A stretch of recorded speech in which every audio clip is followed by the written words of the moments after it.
Anantapuram old town CD ఆసుపత్రిలో వైద్యులు, నర్సులు, సిబ్బంది మౌలిక వసతులు తీవ్రంగా కొరతపడినట్లు ఏఐవైఎఫ్ ఆరోపించింది. ఇక సిబ్బంది నియామకాలు జరగకపోవడం వల్ల రోగులకు చికిత్స ఆలస్యమవుతుంది. ల్యాబ్ సిబ్బంది లేక రోగులు ప్రైవేటు ల్యాబ్లకు వెళ్లి ఖర్చు చెల్లించాల్సి వస్తుంది.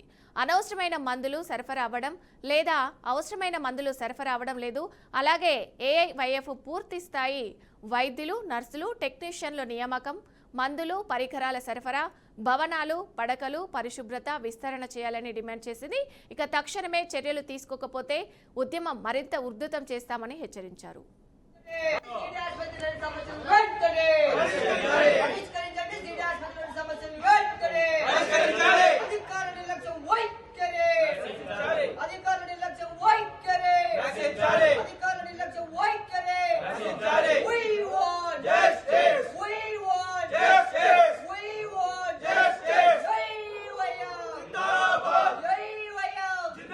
ఈరోజు అఖిల భారత యువజన సమైక్య నగర సమితి ఆధ్వర్యంలో స్థానికంగా సిడి హాస్పిటల్ గా పిలువబడే సెకండరీ గవర్నమెంట్ హాస్పిటల్లో పాతూర్నందు ఉండే హాస్పిటల్లో ధర్నా కార్యక్రమం నిర్వహించడం జరిగింది.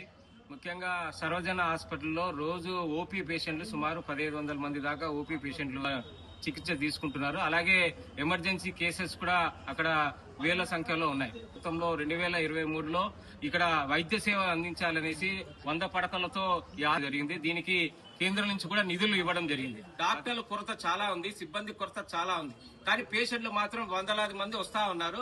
వచ్చిన వాళ్ళని ఆ సంబంధించిన డాక్టర్ లేకపోతే సూపర్ స్పెషాలిటీ హాస్పిటల్లోనూ సర్వజన హాస్పిటల్ కు పంపించే పరిస్థితి ఇక్కడ చూస్తా ఉన్నాం. అనేక ఇబ్బందులు ఉన్నాయి, అనేక సమస్యలు ఉన్నాయి. అక్కడ సిబ్బంది కొరత ఉంది, అక్కడ టెక్నీషియన్స్ కొరత ఉంది, అక్కడ పరికరాల కొరత ఉంది.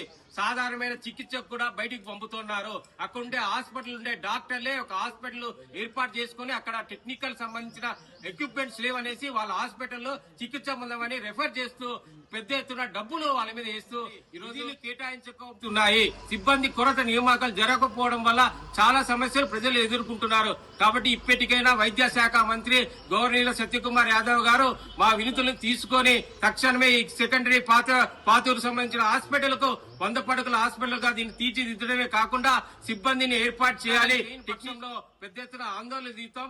ఇప్పుడు కూడా మీకు మంత్రి గారికి కూడా అలాగే సంబంధించిన అధికారులకు అఖిల భారత యువజన సమైక్య జిల్లా సమితిగా మేము లేఖ రాయబోతున్నాం. తక్షణమే దీనికి సంబంధించిన ఏర్పాటు చేయాలని విజ్ఞప్తి చేస్తాం.